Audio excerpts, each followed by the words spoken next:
അല്ലാഹു സുബ്ഹാനഹു വ തആല അടിമകളായി നമ്മെ സൃഷ്ടിച്ചിട്ട് അല്ലാഹു തആല പറയുകയാണ് വമാ ഖലഖതുൽ ജിന്ന വൽ ഇൻസ ഇല്ലാ ലിയഅ്ബുദൂൻ.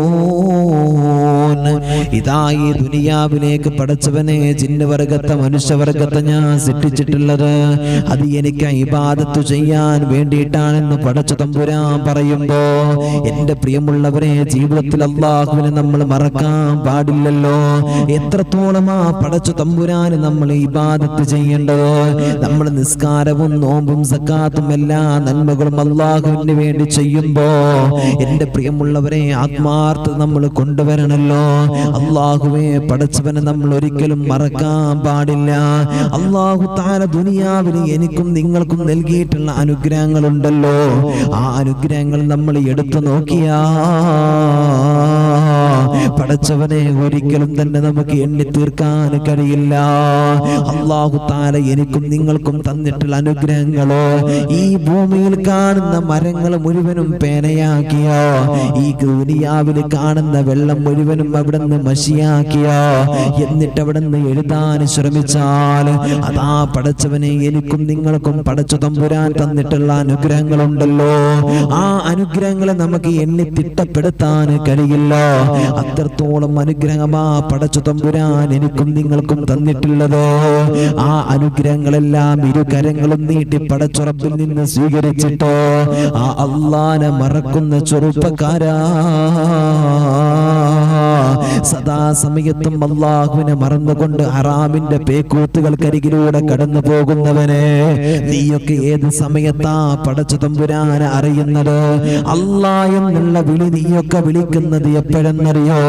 നിന്റെ വീട്ടിനകത്ത് നിന്റെ ഉമ്മ മരിക്കണല്ലോ, നിന്റെ വാപ്പ മരിക്കണല്ലോ പടച്ചവനെ, അല്ലെങ്കിൽ നിന്റെ വീട്ടിനകത്ത് ആർക്കെങ്കിലും മാരകമായ രോഗം വരണല്ലോ, അല്ലെങ്കിൽ നിന്റെ ശരീരത്തിനകത്ത് ക്യാൻസർ അല്ലാഹു നൽകണല്ലോ, ട്യൂമർ അല്ലാഹു തആല നൽകണല്ലോ. അങ്ങനെയൊക്കെ ഹറാമായ പടച്ച റബ്ബേ മേഖലകളിലൂടെ കടന്നു പോകുമ്പോ ഈ ഹറാം നിർത്തണമെങ്കിൽ മോനെ, നിന്റെ കുടുംബത്തിൽ നിന്റെ ബന്ധപ്പെട്ടവർ മരിക്കേണ്ടതുണ്ടോ? നിനക്കല്ലാഹു സങ്കടങ്ങൾ തരണോ? നിനക്കല്ലാഹു പ്രയാസങ്ങൾ തരണോ? നിനക്കല്ലാഹു തആല രോഗങ്ങൾ തരണോ? എന്നാലേ നീ നിന്റെ ഹറാമിന്റെ പേക്കൂത്തുകൾ നീ അവസാനിപ്പിക്കൂ. ഇങ്ങനെയാ ചില ആളുകള് ഇതെല്ലാം ജീവിതത്തിൽ കടന്നു വന്നോ, പ്രയാസത്തിന്റെ പടച്ചവനെ കൊടുമുടിയിലൂടെ കടന്നു പോകുമ്പോഴാ പടച്ച തമ്പുരാൻ അറിയുന്നത്. അവിടുന്ന് സുഖവും സൗകര്യങ്ങളും എല്ലാം ജീവിതത്തിലേക്ക് കടന്നു വന്ന പടച്ച തമ്പുരാനെ മറക്കുകയാണ്, സിട്ടാവായ അല്ലാഹനെ മറക്കുകയാണ്. പിന്നെ അല്ലാഹനെ ഓർമ്മയില്ലല്ലോ, പിന്നെ പടച്ച തമ്പുരാനെ ഓർക്കുന്നില്ലല്ലോ, പിന്നെ കൽബിനകത്തുള്ള ചിന്ത ഹറാമാ. നിസ്കാരമുണ്ടോ, സകാത്തുണ്ടോ, സദഖകളുണ്ടോ, പടച്ച റബ്ബേ ദിക്റുകൾ ചൊല്ലുന്നുണ്ടോ? 24 മണിക്കൂറും മൊബൈൽ ഫോൺ എടുത്തിട്ട് റീൽസ് കാണുകയാണ്. അന്യ പെണ്ണിന്റെ ചുക്കും ചോറും അറിഞ്ഞിട്ട് അവിടെ പടച്ചവനെ സെക്സ് വീഡിയോകൾ കാണുകയാണ്. അല്ലാഹുവേ സിനിമ കാണുകയാണ്, സീരിയൽ കാണുകയാണ്. ഹൃദയത്തിനകത്ത് ഒരിക്കലും തന്നെ ചിന്തിക്കാൻ കഴിയാത്ത രൂപത്തില്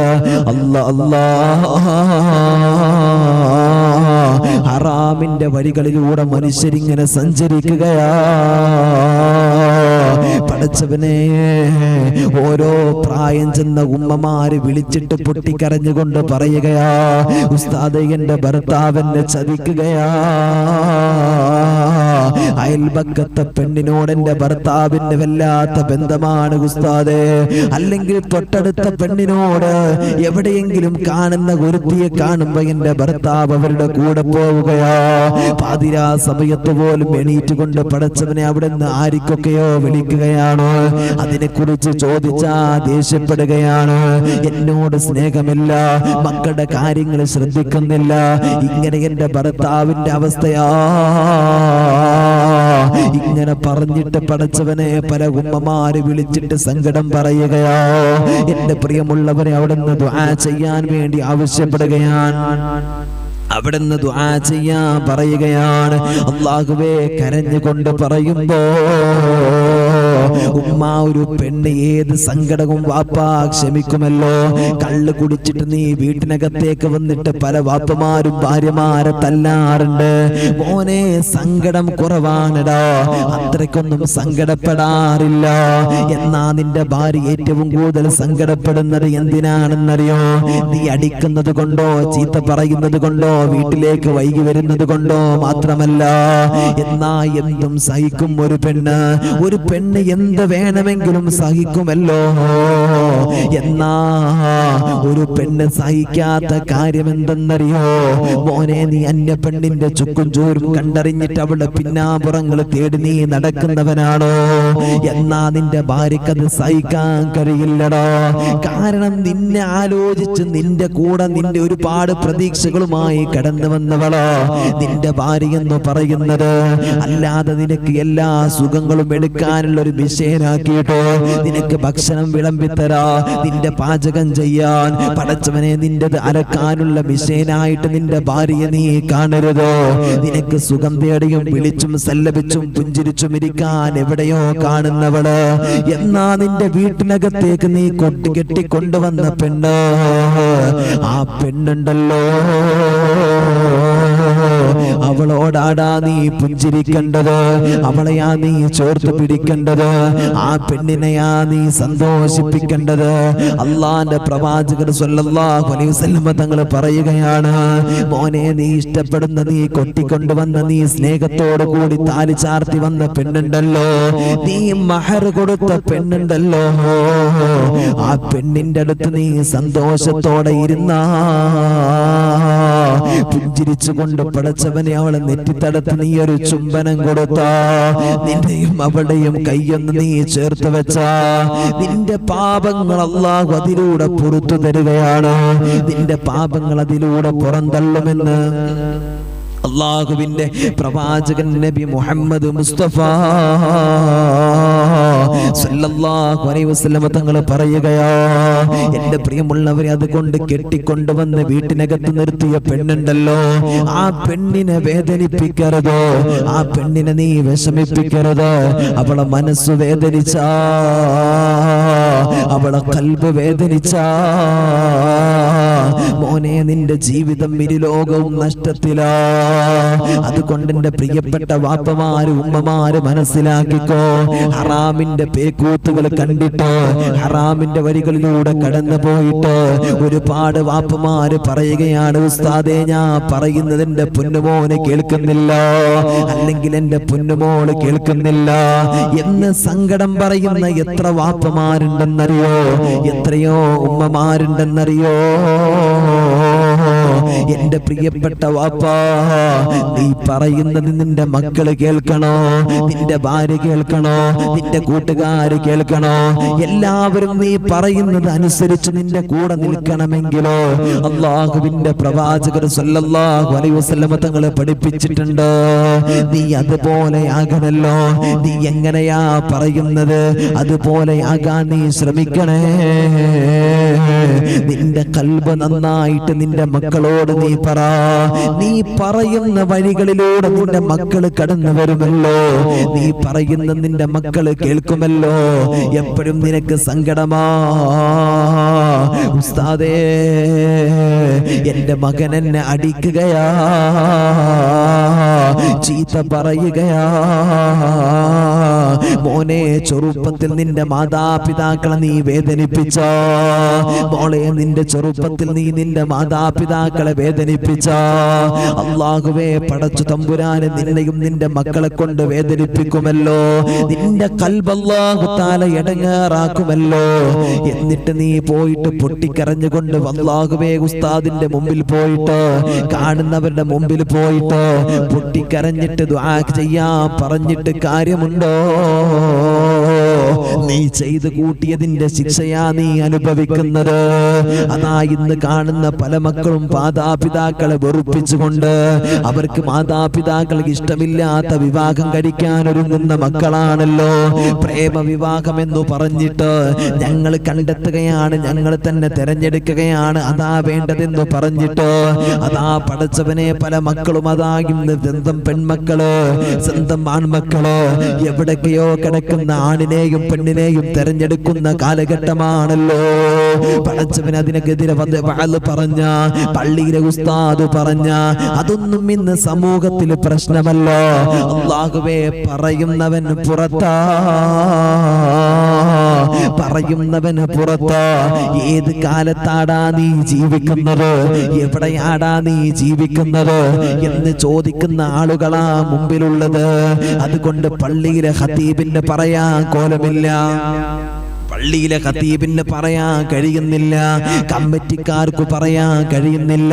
പടച്ചവനെ, സ്വന്തം വാപ്പയ്ക്ക് പോലും ഉമ്മയ്ക്ക് പോലും മക്കളുടെ കാര്യങ്ങളിൽ പറയാൻ അധികാരമില്ല, അവർക്കതിന് സാധിക്കുന്നില്ല. അങ്ങനത്തെ സാഹചര്യമാ കാലഘട്ടമായി എൻ്റെ പ്രിയമുള്ളവരെ മുമ്പിൽ വന്ന് നിൽക്കുന്നത്. ഇന്ന് നമ്മൾ പറയുമല്ലോ ഉസ്താദ്, ലഹരി എന്ന് പറയുന്ന ഏറ്റവും വലിയ മാരകമായ വിഷമുണ്ടല്ലോ, ഇന്നിതാ നമ്മുടെ സമൂഹത്തെ മുഴുവനും കാർന്ന് തിന്നുകയാണെന്ന്, അത് വല്ലാത്ത വിപത്താണെന്ന് പറയുന്നുണ്ടല്ലോ. പടച്ചവനെ, പ്രേമം തലക്ക് പിടിച്ചിട്ട് പല മക്കളും ഇങ്ങനെ വട്ടം തിരിഞ്ഞ് നടക്കുകയാ. അതും വല്ലാത്ത ഹറാമാ, അതും വല്ലാത്ത ഹറാമാ. പടച്ചവനെ, അതും നമ്മൾ പറയുന്നുണ്ടല്ലോ. എന്നാൽ അതിനേക്കാളും ഏറ്റവും വലിയ വിപത്ത് നമ്മുടെ സമൂഹത്തെ, നമ്മുടെ വരുന്ന തലമുറയെ പിടിച്ചു കുലുക്കിയത് എന്താണെന്നറിയോ? അവിടെ ഹൃദയത്തിലേക്ക് കയറിയത് എന്താണെന്നറിയോ? അതാ പടച്ചവനെ, ദീനില്ലാതെ പോകുന്നതാ, ഈമാനില്ലാത്ത പെരുമാറ്റമാ, ഇസ്ലാമില്ലാത്ത പെരുമാറ്റമാ.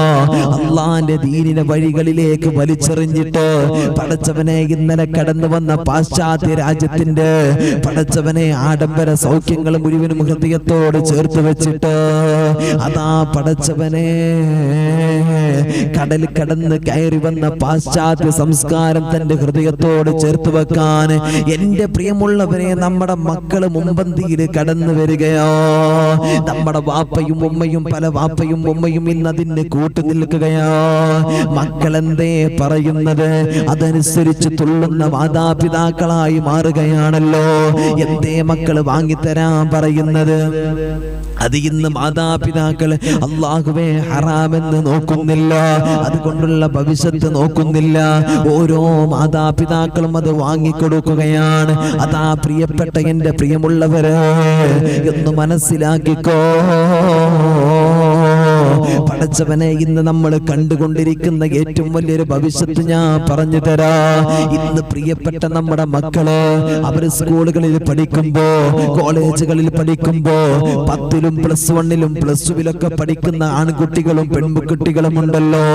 അതാ പടച്ചവനെ, ഇന്ന് അവരെ റിലേഷനായി മാറുകയാണ്.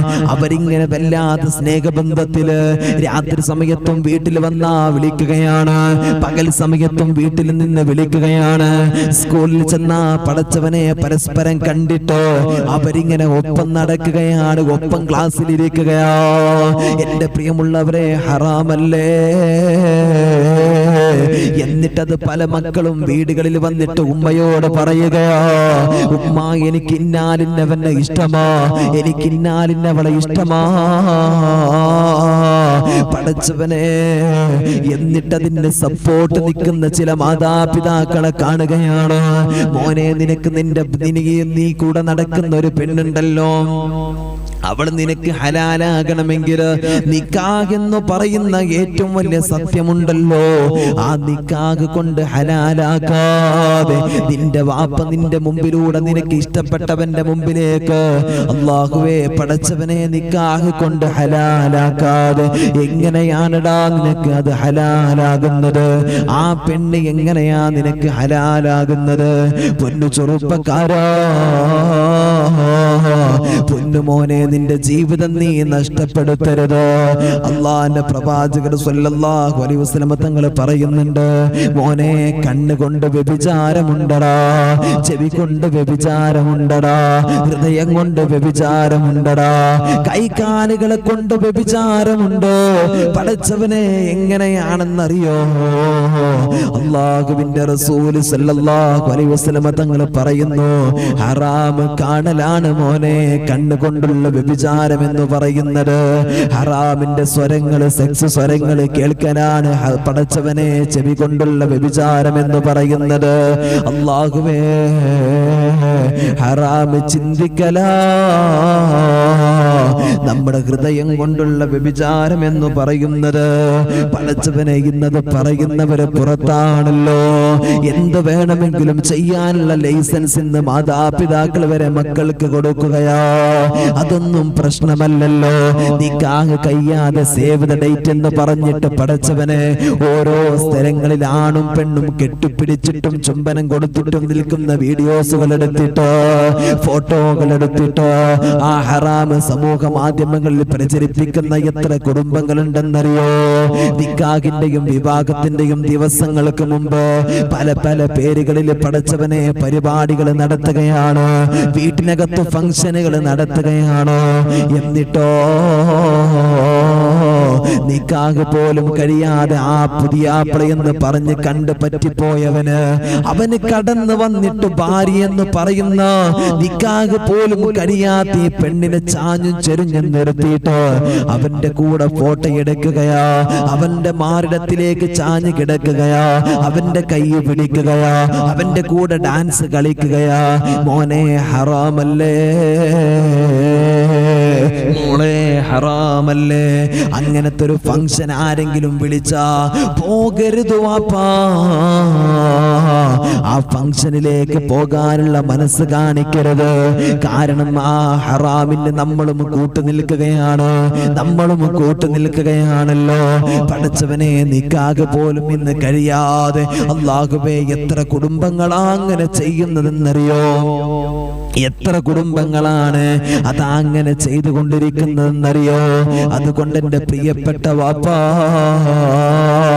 തന്റെ വീട്ടിൽ അങ്ങനെ ഒരു കല്യാണം ഉണ്ടാകരുത്, അങ്ങനെ ഒരു സൽക്കാരം ഉണ്ടാകരുത്, അങ്ങനത്തെ ഒരു പാർട്ടി ഉണ്ടാകരുത്. നിനക്ക് സമ്പത്തുണ്ടാകാം, അധികാരമുണ്ടാകാം, നിനക്ക് അല്ലാഹു തആല ഒരുപാട് പവറുകൾ നൽകാം. പക്ഷേ എത്ര വലിയ അധികാരവും പവറുകളുമെല്ലാം നിന്റെ സമ്പത്ത് കൊണ്ട് എല്ലാവരും നിന്റെ കൂടെയുണ്ടെങ്കിലോ, നിന്റെ കൂടെ ഒരുപാട് ആളുകൾ നിന്നോട് സപ്പോർട്ട് ചെയ്യാനുണ്ടെങ്കിലോ, വാപ്പാ മനസ്സിലാക്കിക്കോ, നിനക്ക് അല്ലാഹു തആല അയച്ചു തരുമെടാ. ഖാറൂന്റെ ചരിത്രം കഴിഞ്ഞു പോയ ക്ലാസ്സുകളിൽ പറഞ്ഞതാ. മോനെ, ഫിർഔനിനെ അറിയുമല്ലോ, ഖാറൂനെ അറിയുമല്ലോ. ഞങ്ങളാണ് വലിയവരെന്ന് പറഞ്ഞുകൊണ്ട് നടന്നിരുന്ന സമ്പന്നരായ ആളുകള്, അവരൊക്കെ ഇന്ന് എവിടെയാണെന്ന് ആലോചിച്ചു നോക്ക്. അല്ലാഹനെ മറന്ന പടച്ചു തമ്പുരാനെ കളിയാക്കിയിട്ട് റബ്ബിനെ അനുസരിക്കാതെ ദുനിയാവിന്റെ തൊലിക്കുമകളിലൂടെ കടന്നു പോയാ മോനെ, നിന്നെ അല്ലാഹു വെറുതെ വിടുമോ? അല്ലാഹു നിന്നെ വെറുതെ വിടുമെന്ന് നീ വിചാരിക്കുന്നുണ്ടോ? നിന്റെ ഇരുലോകവും അല്ലാഹു നഷ്ടത്തിലാക്കുമെന്ന് അല്ലാഹുവിന്റെ പ്രവാചകൻ നബി മുഹമ്മദ് മുസ്തഫ സല്ലല്ലാഹു അലൈഹി വസല്ലം തങ്ങൾ എൻ്റെ പ്രിയമുള്ളവരെ ഓർമ്മപ്പെടുത്താൻ, അള്ളാഹുവിനെ മറന്നുകൊണ്ട് ദുനിയാവിന്റെ തൊലിക്ക് മുകളിലൂടെ കടന്നു പോയാൽ, എൻ്റെ പ്രിയമുള്ളവരെ, ഇന്ന് ചില വിവാഹങ്ങളുടെ അവസ്ഥ എങ്ങനെയാണ്? ദിവസങ്ങൾക്ക് മുമ്പേ പരിപാടികൾ തുടങ്ങാൻ കുറെ ഒലക്ക പിടിച്ചും ഒരല് പിടിച്ചും മഞ്ഞൾ തേച്ചും പടച്ചവനെ മഞ്ഞയും ചോപ്പും പച്ചയൊക്കെ എന്ന് പറഞ്ഞിട്ട് അല്ലേ, അങ്ങനെയൊക്കെ ഓരോരോ പേരുകളാ ഓരോന്നിനും.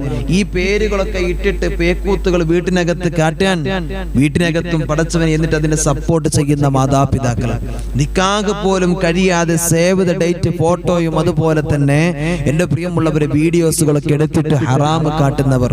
നിനക്ക് ഹലാലാകണമെങ്കിൽ അല്ലാഹുവേ നിന്റെ പ്രിയപ്പെട്ട വാപ്പ പിടിച്ചിട്ട് മോളെ നിന്റെ ഭർത്താവ് എന്ന് പറയാൻ വേണ്ടി കടന്നു വന്നവന്റെ കയ്യിലേക്ക് ഏൽപ്പിച്ചു കൊടുക്കണം. അത് ചെയ്തിട്ടുണ്ടോ?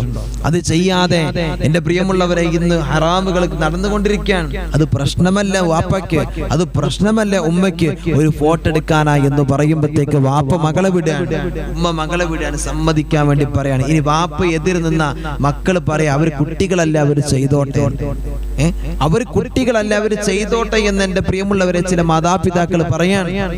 എന്നിട്ട് എന്ത് ചെയ്യാണ്? അവർക്ക് തോന്നുന്നത് പോലെ അവിടെയും ഇവിടെയും പിടിച്ചും ചാഞ്ഞും ചെരിഞ്ഞു നിന്ന് ഈ ഹറാമായ സേവ് ദ ഡേറ്റ് എന്ന് പറയുന്ന സംഭവം നടക്കുകയാണ്. മനസ്സിലായ നിങ്ങൾക്ക്? എടാ, നിനക്ക് ഹലാലാക്കി നിക്കാഹ് കഴിഞ്ഞിട്ട് നിന്റെ ഭാര്യയല്ലേ മോളെ, നിന്റെ ഭർത്താവിന് നീ എന്ത് വേണമെങ്കിലും ചെയ്തോ, നീ എവിടെ വേണമെങ്കിലും പോയിട്ട് ഫോട്ടോ എടുത്തോ. പക്ഷെ എന്തിനാണ് നിക്കാഹ് കഴിയുന്നതിന്റെ മുമ്പ് തന്നെ ചെയ്യുന്നത്?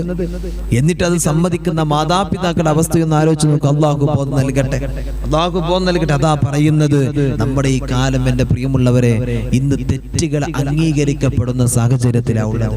അള്ളാഹിന്റെ ഹബീബ് സല്ലല്ലാഹു അലൈഹി വസല്ലം തങ്ങൾ പറയുന്നുണ്ട്, അവസാന കാലമാകുമ്പോ ഒരു കാലത്ത് നമ്മൾ മോശപ്പെട്ടത് എന്ന് പറഞ്ഞിരുന്ന കാര്യങ്ങൾ അതെല്ലാം ഇന്ന് ആളുകൾ അംഗീകരിച്ചു തുടങ്ങും. അതൊന്നും പ്രശ്നമല്ല എന്ന കാലത്തിലേക്ക് വരും. ഒരു സമയത്ത് എൻ്റെ പ്രിയമുള്ളവരെ ഹലാലാക്കിയിരുന്ന കാര്യങ്ങൾ അത് നന്മയായി കണ്ടിരുന്ന കാര്യങ്ങൾ, ഈ കാര്യങ്ങൾ ഒരു കാലഘട്ടം വരുന്ന സമയത്ത് ജനങ്ങൾ മുഴുവനും അതിനെ മാറ്റി നിർത്തപ്പെടും. അത് വേണ്ട എന്ന് പറയും, അത് ചെയ്യാൻ പാടില്ല, അല്ലെങ്കിൽ ചെയ്യുന്നത് മടിയായിരിക്കും, ഇങ്ങനെയാക്കപ്പെടും. ഇന്ന് കാണുന്ന നമ്മുടെയൊക്കെ ഓരോ സദസ്സുകളിൽ പോയിരിക്കുമ്പോൾ അല്ലെങ്കിൽ പള്ളിയിലേക്ക് വരുന്ന വാപ്പയുടെ പ്രായം ചെന്ന ഉപ്പാപ്പമാരുടെ തലയിലേക്ക് നോക്കുന്നതുകൊണ്ടു അവിടെ തലക്കകത്തൊരു തലപ്പാവ് കാണും, അവരുടെ തലക്കകത്ത് തൊപ്പി കാണും. അവര് മുഴുവൻ കിതാബ് ഓതി പഠിച്ചിട്ടല്ല, അല്ലെങ്കിൽ ആലിമീങ്ങളായിട്ടല്ല, ഹാഫിദീങ്ങളായിട്ടല്ല. എൻ്റെ പ്രിയമുള്ളവരെ, അത് അള്ളാഹുവെ പഴയ കാലത്ത് അവിടെ ഉപ്പാപ്പമാര് കൊണ്ടു നടന്നിരുന്ന, അവരെ ശീലിപ്പിച്ച ശീലവ. ഇന്ന് നമ്മുടെ മക്കൾ, ഏതെങ്കിലും മക്കൾ പള്ളിക്കകത്തേക്ക് വരുമ്പോ തലയിൽ തൊപ്പി ഉണ്ടാവാറുണ്ടോ? ഏതെങ്കിലും പ്രിയപ്പെട്ട മക്കൾ നാട്ടിലൂടെ നടക്കുമ്പോൾ തലക്കകത്ത് തലമറച്ച് നടക്കുന്നുണ്ടോ? ആ സുന്നത്ത് എടുക്കുന്നുണ്ടോ? ഇല്ല. എൻ്റെ പ്രിയമുള്ളവരെ, എന്തേ അതൊക്കെ ഇന്ന് ഔട്ട് ഓഫ് ഫാഷനാ. തൊപ്പിയിട്ട് നടക്കുന്നവനെ കണ്ട, ഏതാടാ നീ വലിയ മുത്തക്കി, അല്ലെ, നീ വലിയ മുത്തക്കി ആയിരിക്കുന്നു എന്ന് അവനെ കളിയാക്കിയിട്ട് പറയും. ഏതെങ്കിലും ഒരുത്തന് എന്തെങ്കിലും നന്മ ചെയ്താൽ അവനെ കളിയാക്കുന്ന കാലഘട്ടവാ. നന്മകളൊക്കെ അവിടെ നിൽക്കട്ടെ. എൻ്റെ പ്രിയമുള്ളവരെ, ഇന്ന് അങ്ങനെ ഒരു ചിന്തയാ മനുഷ്യന്റെ മനസ്സിനകത്ത്. പള്ളിയിലേക്ക് പോകുന്ന കണ്ട ചെറുപ്പക്കാരോ, നീ വലിയ നിസ്കാരക്കാരൻ, അല്ലെ, കളിയാക്കുന്ന കാലഘട്ടമാണ്. അങ്ങനെയാ ആ കാലഘട്ടത്തിലേക്ക് എൻ്റെ പ്രിയമുള്ളവരെ ഇനിയും ഇപ്പൊ നമ്മൾ കടന്നുകൊണ്ട് തുടങ്ങുകയാണ്. പല ആളുകളും, പല മക്കളും, മാതാപിതാക്കളുടെയും ഒക്കെ അവസ്ഥ ഇങ്ങനെയാ. ഹറാമായ കാര്യങ്ങൾ ചെയ്യുന്നതിന് ഇന്ന് പ്രശ്നമല്ല, ചെയ്തോട്ടെ. അതെന്തിനാ ചോദ്യം ചെയ്യുന്നത്? ഈ കാലഘട്ടം ഇങ്ങനെ ചോദിക്കും, ഈ കാലഘട്ടമല്ലേ? അള്ളാഹിന്റെ പരിശുദ്ധമായതിന് കാലഘട്ടങ്ങൾക്ക് അനുസരിച്ച് മാറ്റേണ്ടതാണോ? അങ്ങനത്തെ ഒരു കാലഘട്ടം എൻ്റെ പ്രിയമുള്ളവരെ ഉണ്ടാവാൻ പാടില്ല. അള്ളാഹിന്റെ ഹബീബ് സല്ലല്ലാഹു അലൈഹി വസല്ലം തങ്ങൾ അതാ പറഞ്ഞത്, അവസാന കാലഘട്ടമാകുമ്പോ ദീനിന്റെ കാര്യങ്ങൾ നമുക്ക് മുറുകെ പിടിക്കാൻ കഴിയില്ല, ദീനിന്റെ കാര്യങ്ങൾ പറയാൻ കഴിയില്ല. ഇന്ന് നോക്കൂ നിങ്ങൾ, ഒരു സ്ത്രീ, ഒരു പെൺകുട്ടി, എൻ്റെ പ്രിയമുള്ളവരെ, സ്റ്റേജിൽ വന്നിട്ട് വലിയൊരു പെൺകുട്ടി പബ്ലിക്കായിട്ട് അവിടുന്ന് ട്രോഫി വാങ്ങിയപ്പോ ഒരുപാട് ആലിമീങ്ങൾ നിൽക്കുന്ന, ബഹുമാനപ്പെട്ട MT ഉസ്താദൊക്കെ നിൽക്കുന്ന ഒരു സദസ്സിൽ ഒരു സമയത്ത് അതിനെ കുറിച്ചൊന്ന് ഉസ്താദ് ഒന്ന് പറഞ്ഞപ്പോ എന്തൊക്കെ പ്രശ്നങ്ങളായിരുന്നു, കേസാകുന്നു, ചില ഫെമിനിസ്റ്റുകൾ അത് ഏറ്റെടുക്കുന്നു, വലിയ വിവാദമായി മാറുന്നു, അല്ലെ? അങ്ങനത്തെ ഒരു സാഹചര്യത്തിലേക്ക് എൻ്റെ പ്രിയമുള്ളവരെ സമൂഹം എത്തപ്പെടാൻ. ഇന്ന് ഇലക്ഷൻ നിൽക്കുമ്പോ ഓരോ നാടുകളിൽ നടക്കുന്ന അവസ്ഥ, പടച്ചവനെ, ഇലക്ഷനിൽ മത്സരിക്കുന്ന ചില പെണ്ണുങ്ങൾ, ആണുങ്ങള് എൻ്റെ പ്രിയമുള്ളവരെ നിൽക്കുന്ന ആ വാഹനത്തിനകത്ത് കയറി നിന്നിട്ട് ഒരൊറ്റ പെണ്ണുങ്ങൾ കൂടെയില്ല, പുരുഷന്മാർക്കിടയിൽ നിന്നിട്ട് നടക്കുന്ന സംഭവങ്ങൾ. അതുപോലെ തന്നെ ഇന്ന് അതിന് വേണ്ടി, ഒരു പാർട്ടിക്ക് വേണ്ടി എൻ്റെ പ്രിയമുള്ളവരെ തലയിൽ തട്ടമിട്ട പർദ്ദയിട്ട ചില പെൺകുട്ടികൾ, ചില സഹോദരിമാർ സമൂഹത്തിന്റെ മുമ്പിലേക്ക്, ടൗണുകളിലേക്ക്, റോഡുകളിലേക്ക് ഇറങ്ങിയിട്ട് ഡാൻസ് കളിക്കുന്ന അവസ്ഥ. അവിടെയും പർദ്ദയും ഹിജാബും ഇട്ട്, അല്ലെ? എന്തിനാണ് ആ ഹിജാബും പർദ്ദയും വെറുതെ ധരിച്ചിരിക്കുന്നത്? ആ പർദ്ദക്കും ഹിജാബിനും ഒരു ഷിയാറില്ലേ? അതൊരു ഷിയാറല്ലേ? ഒരു നന്മയുടെ ഷിയാറല്ലേ? നല്ല സന്ദേശങ്ങൾ നൽകുന്ന വഴികളല്ലേ? അതെല്ലാം അവിടുന്ന് കാണിച്ചിട്ട് എൻ്റെ പ്രിയമുള്ളവർ എന്തിനാ വെറുതെ ഇങ്ങനെ പ്രശ്നമുണ്ടാക്കുന്നത്? അതൊക്കെ അയച്ചു വെച്ചിട്ട് ചാടിക്കൂടെ? അയച്ചിട്ട് വെച്ചിട്ട് എന്താ ചെയ്തോട്ടെ, അല്ലെ? പക്ഷേ ഈ പരിശുദ്ധമായ ദീനിന്റെ ശിഹാറും വെച്ചിട്ട് ഹറാമുകൾ കാണിക്കും. എൻ്റെ പ്രിയമുള്ളവരെ, തലയിൽ തട്ടവും ഹിജാബും ധരിച്ചിട്ട് ആടുകയും ചാടുകയും പാടുകയും ചെയ്യുകയാ. ഇത് ഹറാം എന്ന് പറയുന്ന ആള് പുറത്താ. പറയുന്നവനെ ഊക്കാൻ വേണ്ടി ആളുകൾ ഇന്ന് വരിക്ക് നിൽക്കുക. അങ്ങനെ ആരെങ്കിലും പറയുന്നുണ്ടോ എന്ന് അവനെ ഒന്ന് ഏറിക്കയറ്റാമായിരുന്നു എന്ന് വിചാരിച്ച, ചിലപ്പോ ഈ പറയുന്നത് കണ്ട് ഏതെങ്കിലും ഒരുത്തിന് ലൈവ് പോവാണല്ലോ, ഏതെങ്കിലും ഒരുത്തിന് ഇത് കണ്ട എൻ്റെ പ്രിയമുള്ളവരെ ചിലപ്പോ നാളെ നോക്കുമ്പോ ഇതെല്ലാം എടുത്തിട്ട് പല ഊക്കലിനൊക്കെ ചെയ്തിട്ടുണ്ടാകും, അല്ലെ? ഇന്ന് അങ്ങനത്തെ കാലഘട്ടം അള്ളാഹു നമുക്കൊക്കെ ബോധം നൽകട്ടെ, അള്ളാഹു നമുക്കൊക്കെ ബോധം നൽകട്ടെ എൻ്റെ പ്രിയമുള്ളവരെ. അതുകൊണ്ട് ജീവിതത്തിൽ അള്ളാഹു തആല നമുക്ക് നൽകിയ നമ്മുടെ മക്കൾ അമാനത്തായ വലിയൊരു സമ്പത്താണ്. ആ മക്കളെ, ആ അമാനത്തായ സ്വത്തിനെ നമ്മൾ വേണ്ട രൂപത്തിൽ പരിചരിച്ചിട്ടില്ല എങ്കിൽ അല്ലാഹുവേ, പടച്ചവനെ, പടച്ച റബ്ബിന്റെ മുമ്പിലേക്ക് നമ്മൾ കടന്നു ചെല്ലുമ്പോ എൻ്റെ പ്രിയമുള്ളവരെ നമ്മൾ അതിന് ഉത്തരം പറയേണ്ടി വരും. അള്ളാഹിന്റെ മുമ്പിൽ നമ്മൾ മറുപടി പറയേണ്ടി വരും എന്നർത്ഥം. മനസ്സിലായ നിങ്ങൾക്ക്? ദുനിയാവെന്ന് പറഞ്ഞാൽ മോനെ നമ്മൾ പറഞ്ഞല്ലോ ചതിക്കുന്ന ചരക്ക, ഏത് രൂപത്തിൽ വേണമെങ്കിലും നമ്മളെ വഞ്ചിക്കും, എങ്ങനെയും നമ്മൾ ചതിക്കപ്പെടും. എന്നാൽ നാളെ പടച്ചു തമ്പുരാന്റെ മുമ്പിലേക്ക് നമ്മൾ കടന്നു ചെല്ലുമ്പോൾ അതാ പടച്ചവനെ അല്ലാഹു തആല പല ചോദ്യങ്ങൾ ചോദിക്കുന്നുണ്ടെങ്കിലും അതാ പല ഉത്തരങ്ങളും നമ്മൾ അവിടുന്ന് കൊടുക്കാനുണ്ടെങ്കിലും അതാ നമ്മൾ ഏറ്റവും കൂടുതൽ അവിടുന്ന് ശ്രദ്ധിക്കേണ്ട ഒരു കാര്യമാ നമ്മുടെ പ്രിയപ്പെട്ട മക്കൾ എന്ന് പറയുന്നത്. മോനെ നിനക്ക് അല്ലാഹു തആല വെറുതെ തന്നതല്ല നിന്റെ മോളെ, നിന്റെ മോനെ നിനക്ക് അല്ലാഹു തആല വെറുതെ തന്നതല്ലോ. അവരെ നീ ദീന് പഠിപ്പിക്കണല്ലോ, വേണ്ട രൂപത്തിൽ ഇസ്ലാമിനെ കുറിച്ച് പറഞ്ഞു കൊടുക്കണമല്ലോ.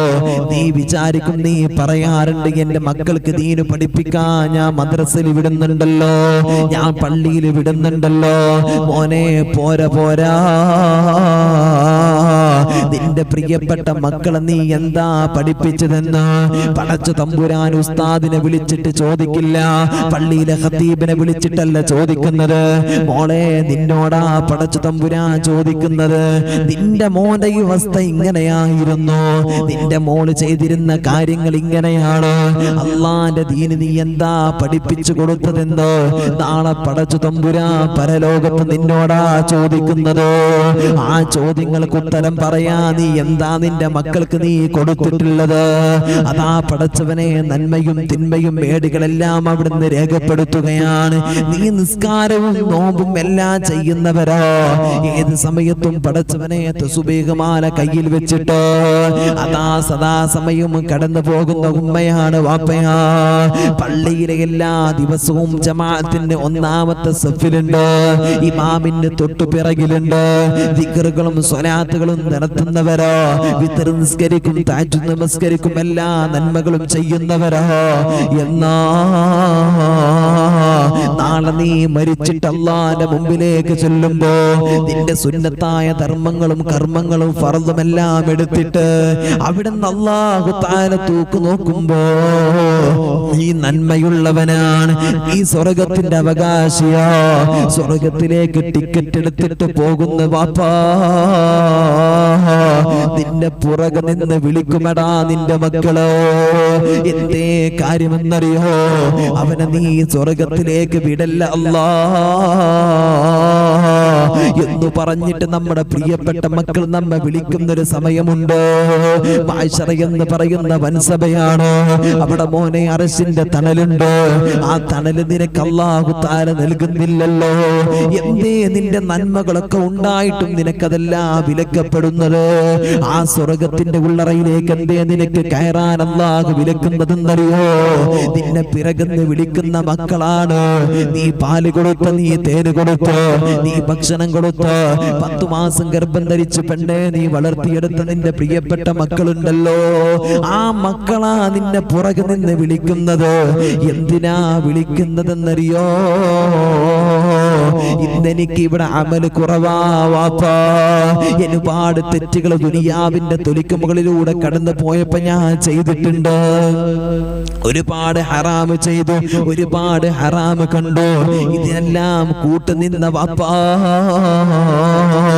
എല്ലാം അറിഞ്ഞിട്ടും അവിടുന്ന് എന്നെ വിലക്കാതെ എനിക്ക് സപ്പോർട്ടായിട്ട് മക്കൾക്ക് ഓശാന പാടുന്ന വാപ്പമാര് മനസ്സിലാക്കിക്കോ മോനെ, ദുനിയാവല്ല ജീവിതം എന്ന് പറയുന്നത്. ഇവിടെ നമുക്കൊരു പരീക്ഷാ സെന്ററാണ്, ഇവിടെ നിന്ന് വിജയിച്ചിട്ട് അല്ലാഹുവിന്റെ മുമ്പിലേക്ക് കടന്നു ചെല്ലണല്ലോ.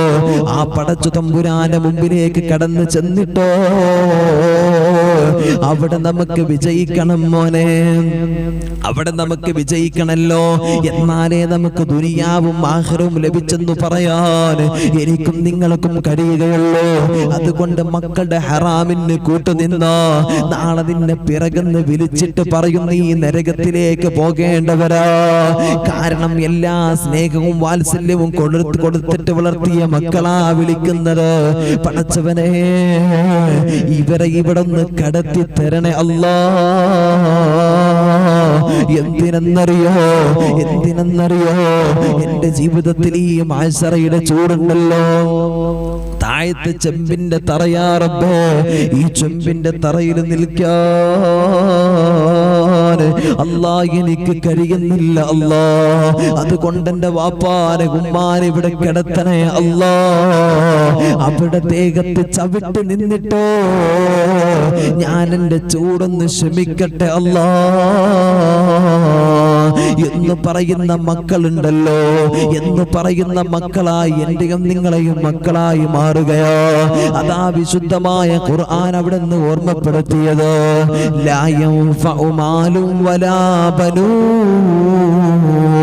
ദുനിയാവിൽ വേണ്ടതുപോലെ നിന്റെ മക്കളെ നീ നോക്കിയിട്ടില്ലെങ്കിലോ, നീ ദീന് കൊടുത്തിട്ടില്ലെങ്കിലോ, അള്ളാനെ പഠിപ്പിച്ച് കൊടുത്തിട്ടില്ലെങ്കിലോ, മോനെ നിന്റെ പ്രിയപ്പെട്ട മക്കളുണ്ടല്ലോ നാളെ പടച്ച റബ്ബിന്റെ മുമ്പിൽ നിനക്ക് ഉപകരിക്കില്ലെന്ന് അല്ലാഹുവിന്റെ വിശുദ്ധ ഖുർആൻ.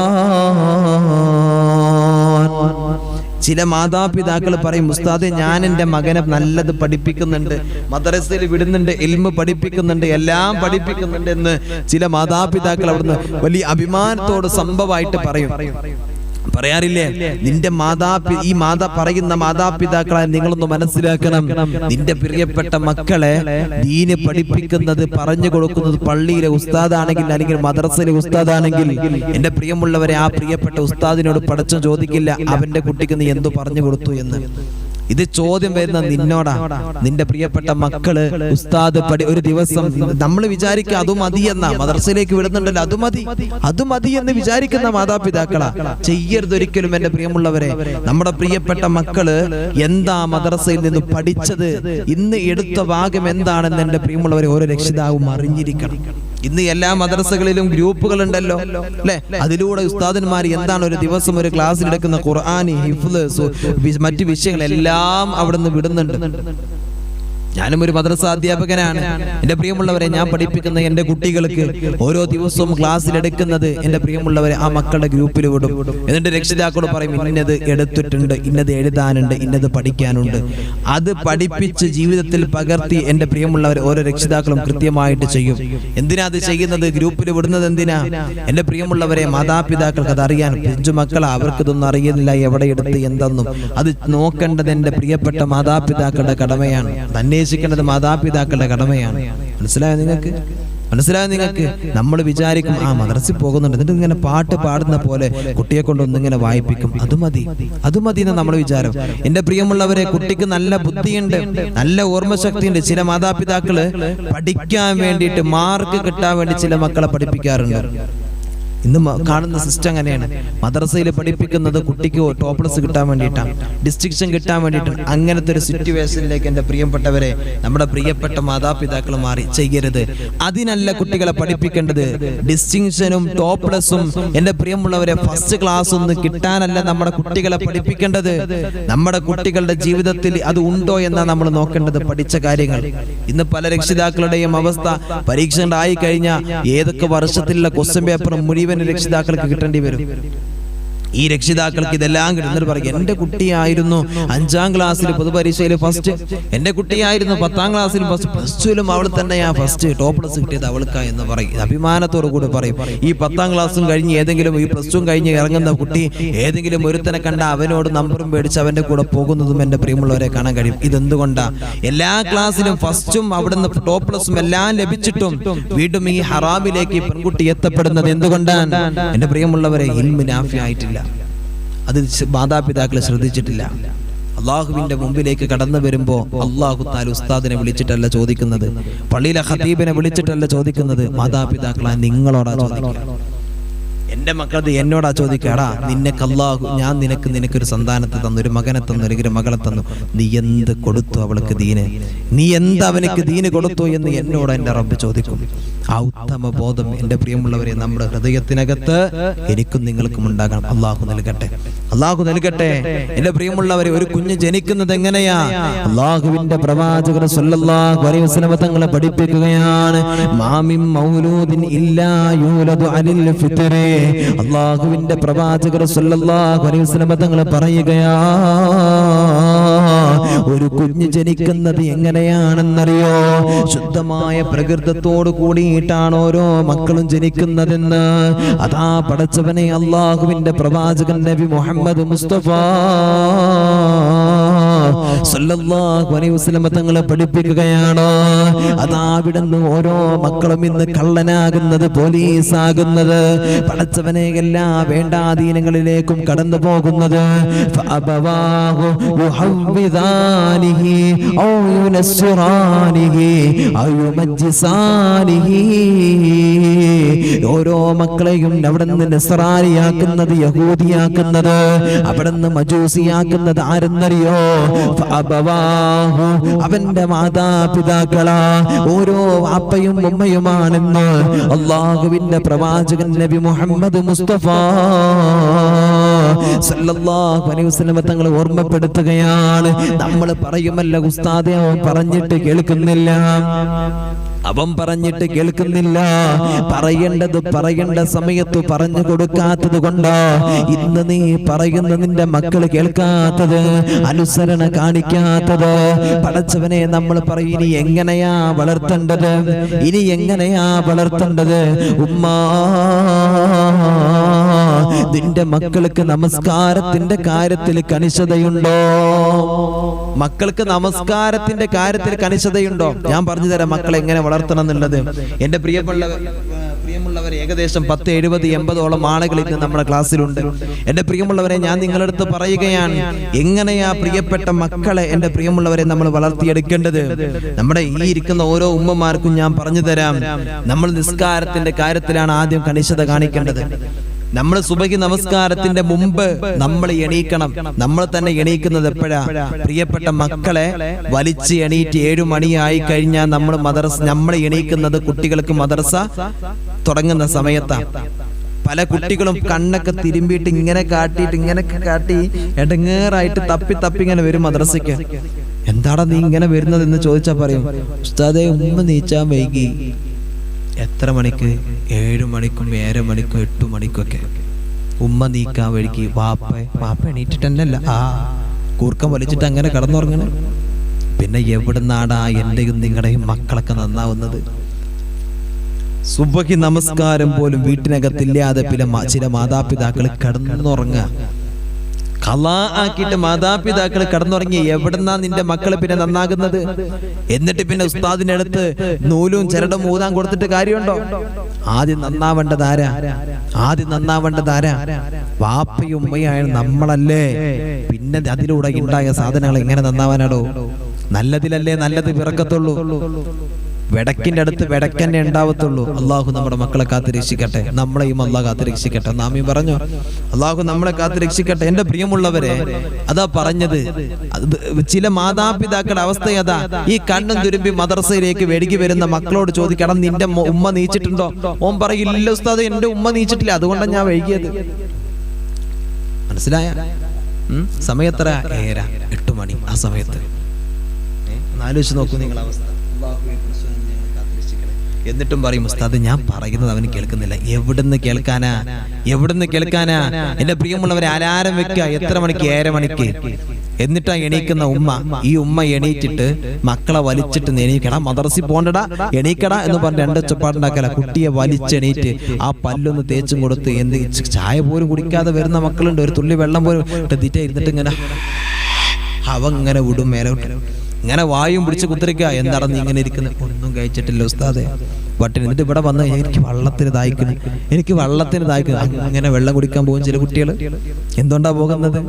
എന്തെങ്കിലും ഒരു തുള്ളി വെള്ളം ആ മക്കളുടെ വായ്ക്കകത്തേക്ക് ഒഴിച്ചു കൊടുത്തിട്ട് വിട്ടൂടെ? കുട്ടികളെ നിസ്കരിപ്പിക്കണ്ടോ? അതില്ല. കുട്ടികൾക്ക് നേരെ രൂപത്തിൽ മാറ്റി ചില ചെയ്ത് അതുപോലും ഇല്ലാതെ കടന്നു വരുന്ന എത്രയോ മക്കൾ. എന്നിട്ട് ഇവര് പോയി കഴിഞ്ഞാൽ ഉമ്മ നേരെ വന്നിട്ട് പിന്നെയും അവിടെ ആൾട്ടാവുക. പിന്നെ എണീക്കുന്നപ്പോഴാ ഇവര് തിരിച്ച് വരാനുള്ള സമയത്ത് എന്തിന് അപ്പൊ സ്കൂളിൽ പോകണം, ചോറുണ്ടാക്കണം, കൂട്ടാനുണ്ടാക്കണം അല്ലേ? അപ്പോഴാ പിന്നെ ഉമ്മ രണ്ടാമത് എണീക്കുന്നുണ്ട്. കുക്കറിനകത്തിട്ട് 2 വിസിലാ ഉമ്മ. എന്നിട്ട് പല്ലും കൂടി തേച്ചിട്ടുണ്ടാവില്ല. എന്നിട്ട് അടുക്കളയിൽ പോയിരിക്കുന്ന ഈ പെണ്ണ്. മനസ്സിലാക്കണം. ഇങ്ങനെയാ എന്റെ പ്രിയമുള്ളവരെ ചില ഉമ്മമാരുടെ അവസ്ഥ. അള്ളാഹു ബോധം കൊടുക്കട്ടെ എന്റെ പ്രിയമുള്ളവരെ. അങ്ങനത്തെ ഏതെങ്കിലും എന്റെ പ്രിയമുള്ളവരെ കുടുംബത്തിലെ മക്കളുടെ പരാതി പറയാത്ത ഉമ്മമാരുണ്ടാവില്ല. എന്തേ കാരണം? ഉമ്മ നീ നേരത്തെ എണീച്ചിട്ടില്ലടോ. നീ നേരത്തെ എണീക്കാത്തത് കൊണ്ടാ നിന്റെ മക്കള് നന്നാവാത്തത്. മനസ്സിലായോ? മനസ്സിലായോ? നീ എന്താ വിചാരിച്ച്? അല്ലാഹു സുബ്ഹാനഹു വ തആല അവിടുന്ന് നമുക്ക് അമാനത്തായി തന്ന ഈ മക്കൾ നന്നാവണമെങ്കിൽ ആദ്യം നമ്മളാ നന്നാവേണ്ടത്. എന്റെ പ്രിയമുള്ളവരെ, സുബഹിന്റെ മുമ്പ് ഒന്ന് എണീക്ക്, തഹജ്ജുദിന്റെ സമയത്തൊന്ന് എണീക്ക്. എന്നിട്ട് അവിടുന്ന് നിസ്കാരം, തഹജ്ജുദ് നമസ്കാരം കഴിഞ്ഞിട്ട് എന്റെ പ്രിയമുള്ളവരെ അവിടുന്ന് അല്ലെങ്കിൽ നീ എണീക്കുന്ന സമയത്ത് തന്നെ നിന്റെ പ്രിയപ്പെട്ട മക്കളെയും നീ വിളിക്ക്. എന്നിട്ട് നീ എണീക്ക് മോനെ, നീ തഹജ്ജുദ് നമസ്കരിക്കടാ എന്ന് പറയുന്ന മാതാപിതാക്കളാണെങ്കിൽ നിന്റെ മാതാപിതാക്കൾ, ഈ ഓരോ രക്ഷിതാക്കളും ഇരിക്കുന്ന എന്റെ പ്രിയപ്പെട്ട വാപ്പയും ഉമ്മയും ഒരിക്കലും ഒരു മകനെ കുറിച്ചിട്ടും എന്റെ മകൻ അങ്ങനെ അവസ്ഥ പറഞ്ഞത് കേൾക്കുന്നില്ല എന്ന് പരാതി പറയേണ്ടി വരൂല. കാരണം എന്തേ? തഹജ്ജുദിനെ എന്റെ പ്രിയപ്പെട്ട മക്കളെ വിളിക്കുന്ന ഉമ്മയും വാപ്പയാണ്. ഒരിക്കലും അള്ളാഹു നിന്റെ കുടുംബത്തിൽ അള്ളാഹു പരാജയം തരൂല. നീ വൈകി എണീച്ചാൽ നിന്റെ കുടുംബത്തിൽ അള്ളാഹു താല പരാജയം തരും. മനസ്സിലായോ? നിനക്ക് മനസ്സിലായോ? അള്ളാഹു ബോധം നൽകട്ടെ. എന്റെ പ്രിയമുള്ളവരെ, ജീവിതത്തിൽ വേണമെന്നുണ്ടെങ്കിൽ പകർത്തിക്കോ. അല്ലെങ്കിൽ നാളെ നിന്റെ മക്കൾ, ഇന്ന് കണ്ടില്ലേ, കഴിഞ്ഞ 1-2 മാസങ്ങൾക്ക് മുമ്പ് നോക്ക്, പാപ്പയെ എങ്ങനെ അരിഞ്ഞു ഉമ്മയെ തലക്കടിച്ച് കൊല്ലുന്നു, ബന്ധപ്പെട്ടവരൊക്കെ അരിഞ്ഞു കൊല്ലുന്നു, ആമരെടുത്തൊരു തലക്ക് വെട്ടിക്കൊല്ലുന്നു, അല്ലെ? ഈ സാഹചര്യമാണ് കാണുന്നത്. അല്ലെങ്കിൽ ഈ പറയുന്ന മക്കളൊക്കെ എടുത്തിട്ട് എവിടെയെങ്കിലും കൊണ്ടുപോയിട്ട് നമ്മളെ കൊയിച്ചു മൂടും. മനസ്സിലായ? ഇന്ന കാലഘട്ടം അങ്ങനെയാ. മക്കള് പറയുന്നല്ലെന്ന്, മാതാപിതാക്കൾ പറയുന്നല്ല നമ്മുടെ മക്കൾ കേൾക്കുന്നത്. അവരുടെ കൂട്ടുകാരും അവരുടെ കാമുകനൊക്കെ പറയുന്നതാ കേൾക്കുന്നത്. അവൻ പറയാ, നീ അങ്ങ് തട്ടിയെ കിടന്ന് പറഞ്ഞ നമ്മളെ വന്നിട്ട് അവന് താഴെ വെട്ടിയെടുക്കും. മനസ്സിലായോ? അതുകൊണ്ട് പ്രിയപ്പെട്ട മക്കളുടെ ജീവിതത്തിൽ എന്റെ പ്രിയമുള്ളവരെ നന്മ വരണമെങ്കിൽ ആദ്യം വേണ്ടത് നേരത്തെ എണീപ്പിക്കണം അവരെ. സുബഹിയുടെ മുമ്പ് കഴിയുമെങ്കിൽ എണീപ്പിക്ക്. മനസ്സിലായോ? അല്ലെങ്കിൽ നിനക്ക് നിന്റെ വീട്ടിനകത്തൊരു ചൂരൽ വേണം. ആ ചൂരൽ വടി എടുത്തിട്ട് നീ ഒന്നിങ്ങനെ ഓങ്ങണം, ഒന്നിങ്ങനെ ആട്ടണം. അത് ആട്ടിക്കഴിഞ്ഞാൽ നിന്റെ മക്കൾ അവിടുന്ന് നീച്ച് പായണം. മനസ്സിലായോ? നിന്റെ വീട്ടിനകത്തൊരു ബെല്ല് വെക്കണം. ആ ബെല്ലടിക്കണം. 1ാമത്തെ ബെല്ല് എണീറ്റില്ലെങ്കിൽ 2ാമത്തെ ബെല്ല്, 3ാമത്തത് ബെല്ലടിച്ചിട്ടും എണീറ്റില്ലെങ്കിൽ ആ വടി കൊണ്ട് പോയിട്ട് 2 പൊട്ടിക്കണം. നിന്റെ മക്കളല്ലേ, നിനക്ക് തല്ലിക്കൂടാ? നിനക്ക് തല്ലിക്കൂടെ? ഒന്നും പറയില്ല. അത് ശീലമായ നമ്മുടെ മക്കൾക്ക് അത് ഒരു ഭംഗിയായിരിക്കും. മനസ്സിലായോ? താനെ പിന്നെ അത് കേട്ട് കഴിഞ്ഞാൽ, എന്തോ എന്റെ ഉമ്മ ബെല്ലടിക്കുന്നുണ്ടല്ലോ, വാപ്പ ബെല്ലടിക്കുന്നുണ്ടോ, ഇനി കിടന്ന പണി കിട്ടും എന്നും പറഞ്ഞിട്ട് അവർ എണീറ്റ് പായും. മനസ്സിലായോ? ഒരു നിസ്കരിക്കും, അള്ളാഹിനെ കുറിച്ച് ബോധം വരും. സുബഹിക്ക് ബാങ്ക് വിളിക്കുന്നതിന്റെ മുമ്പ് പള്ളിയിലെത്തും അവർ. പിന്നെ എവിടുന്നാ നിന്റെ മക്കൾ പരാജയപ്പെടുക? എവിടെ നിന്ന് നമ്മുടെ മക്കൾ പരാജയപ്പെടും? 1ാമത്തെ ക്വാളിറ്റി എന്ന് പറയുന്ന നമസ്കരിക്കുന്ന കുടുംബമാ. നല്ല ക്വാളിറ്റിയുള്ള കുടുംബത്തിന്റെ 1ാമത്തെ സാഹചര്യം എന്താ? നമസ്കരിക്കുന്ന കുടുംബം, അള്ളാഹുവിനെ തിരിച്ചറിയുന്ന കുടുംബം. അങ്ങനത്തെ കുടുംബത്തിൽ പോയിട്ട് എന്റെ പ്രിയമുള്ളവരെ നീ പ്രവർത്തിക്കും. അങ്ങനത്തെ കുടുംബമായിട്ട് നിന്റെ കുടുംബമായിട്ട് മാറും. ഈ ഇരിക്കുന്ന പല വാപ്പമാരും ഉമ്മമാരും ഇപ്പൊ ഈ പറഞ്ഞ കാര്യം, സുബഹിന്റെ മുമ്പ് എണീറ്റ് തഹജ്ജുദ് നിസ്കരിച്ച് ഒരു പേജെങ്കിലും ഖുർആൻ ഓതിയിട്ട് എന്റെ പ്രിയപ്പെട്ട മക്കളെ വിളിക്കുന്ന മാതാപിതാക്കളാണോ ഇന്ന്? നിങ്ങളൊന്ന് ചിന്തിക്ക്. എന്നിട്ട് നിന്റെ മക്കളെ നീ വിളിക്കുന്നുണ്ടോ? അവരെ കൊണ്ട് നീ നന്മ ചെയ്യിപ്പിക്കുന്നുണ്ടോ എന്ന് നീ ഒന്ന് ആലോചിക്കുക. ഉണ്ടെങ്കിൽ നിങ്ങൾ വിജയിച്ചു. കുടുംബത്തിൽ അള്ളാഹു പരാജയം തരൂല. ഇല്ലെങ്കിൽ നിങ്ങൾ പരാജയപ്പെട്ടു. നിങ്ങൾ നിസ്കരിക്കും, നോമ്പെടുക്കുകയൊക്കെ ചെയ്യും, മക്കളെ വിളിക്കില്ലെങ്കിൽ യാതൊരു രക്ഷയില്ല. പട്ടിണി തരും, പരിഭവം തരും, രോഗങ്ങൾ തരും, വിഷമങ്ങൾ തരും, എല്ലാം ഉണ്ടാകും. നീ നിസ്കരിച്ചാ പോരാ, നിന്റെ മക്കളെ നിസ്കരിപ്പിക്കലും കൂടെ നിന്റെ കടമയാ. അതിലൂടെ ഉണ്ടാകുന്ന തലമുറകൾ അങ്ങനെ അല്ലെങ്കിൽ നശിച്ചു പോകുമെന്ന് ആദരവായ പ്രവാചകൻ നബി മുഹമ്മദ് മുസ്തഫ സല്ലല്ലാഹു അലൈഹി വസല്ലം തങ്ങൾ എന്റെ പ്രിയമുള്ളവരെ അവിടുന്ന് പറയാണ്. അതുകൊണ്ട് നമ്മുടെ പ്രിയപ്പെട്ട മക്കൾക്ക് ആദ്യം കൊടുക്കേണ്ട ആദർശമാണ്. അവര് ആദർശ ബോധം എന്റെ പ്രിയമുള്ളവരുടെ ജീവിതത്തിൽ ഉണ്ടാകണം. അവരുടെ ജീവിതത്തിൽ ഹറാമും ഹലാലും വേർതിരിക്കാനുള്ള കഴിവ് അവർക്ക് പറഞ്ഞു കൊടുക്കണം. അതില്ലാത്ത കാലത്തോളം നമ്മുടെ മക്കൾ പരാജയപ്പെട്ടു പോകും. നന്മ എന്താണെന്ന് തിരിച്ചറിയുന്നില്ല. ഇന്ന് പല മക്കളുടെയും അവസ്ഥ എന്താണ്? അവർക്ക് പണമുണ്ടായാൽ മതി, കുറച്ച് പണം കിട്ടണമെന്ന, അത് ഹറാമിലൂടെയോ ഹലാലിലൂടെയോ എങ്ങനെയായാലും അവർക്ക് പ്രശ്നമല്ല. ആരെ കൊന്നിട്ടായാലും പ്രശ്നമല്ല, കട്ടിട്ടായാലും പലിശയായാലും അവർക്ക് പ്രശ്നമല്ല. അവർക്ക് ലാവിഷായി നല്ല വാഹനത്തില്, നല്ല മൊഞ്ചനായി, നല്ല വസ്ത്രം ധരിച്ച് സമൂഹത്തിന് മുമ്പിൽ വലിയൊരു ഫോണും വലിയൊരു വാഹനവും നല്ലൊരു തിളങ്ങി നിൽക്കുന്ന ചറച്ചു നിൽക്കുന്ന ഡ്രസ്സും ഇതൊക്കെ ഇട്ടിട്ട് ഇങ്ങനെ നടക്കണം. അതാണ് നമ്മുടെ മക്കൾക്ക് വേണ്ടത്. അതാണ് ഇന്ന് നമ്മുടെ മക്കൾക്ക് വേണ്ടത്.